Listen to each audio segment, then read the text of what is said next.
사회복지는 단순히 기관으로 취업하시는 것이 아닌 그 기관들도 엄청나게 다양하게 존재하는데요. 저도 사회복지사로 일을 했던 경험이 있지만 이렇게까지 많을 줄은 몰랐었어요. 오늘은 사회복지사 취업 분야 어떤 곳이 있을지 구체적으로 살펴보도록 할 테니 여러분들이 사회복지사로 취업을 준비 중이신 분들이라면 오늘 제 영상 끝까지 시청해보세요.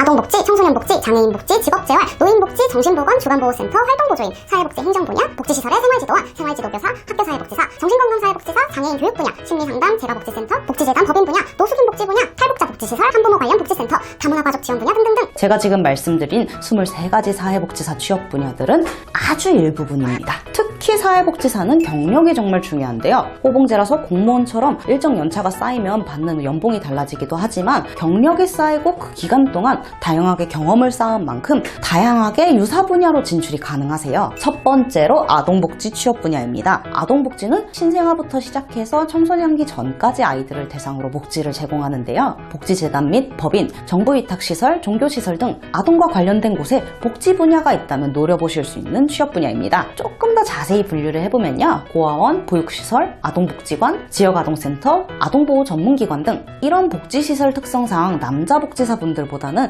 여자 복지사분들을 좀 더 선호하는 경향이 있고요. 사회복지사 자격증과 함께 아동 관련 자격증인 보육교사도 함께 가지고 계신다면 취업에 유리하실 거예요. 당연히 복지 대상자인 아이들을 생각하는 마음도 있어야 하시고요. 두 번째로 청소년 복지 취업 분야입니다. 특히 청소년 복지는 갓 대학을 졸업하신 젊은 사회복지사분들이 선호하는 분야이기도 합니다. 아무래도 청소년에 대한 복지를 제공하다 보니 에너지가 넘치는 젊은 사회복지사분들을 더 선호하는 경향이 있거든요. 청소년 상담센터, 청소년 문화센터나 쉼터, 학교 밖 청소년 쉼터나 시설, 청소년 수련관, 그 밖에 가정폭력이나 가출 청소년을 대상으로 집중되는 시설로 취업이 가능하시고요. 청소년기에는 심리적으로 도움이 필요한 아이들이 많아서 청소년 상담사나 청소년 지도사, 특히나 상담 관련된 자격증도 함께 소지하고 계신다면 이쪽으로 취업하시는데 조금 더 유리하실 겁니다. 세 번째는 노인복지 취업 분야입니다. 우리나라는 고령화 사회가 급속하게 진행되고 있어서 벌써부터 노인 관련 서비스나 복지 분야들이 다른 복지 분야들보다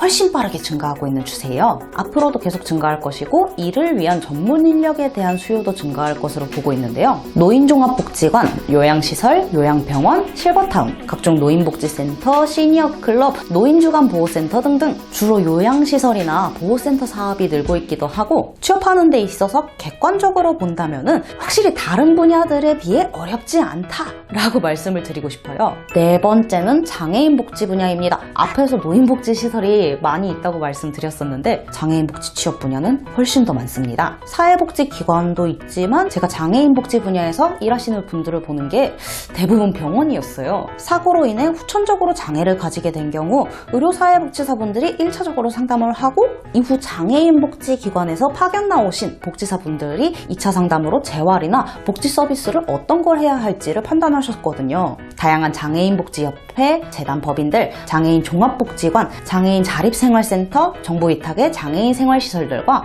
장애인 부모의 단체도 있고요. 장애인 인권센터, 중증장애인 거주시설, 발달장애인 지원센터, 장애인 평생학교에서도 교육 분야로 근무하시는 분들도 계시고요. 가족지원센터나 장애인 주간보호센터까지 엄청 많죠.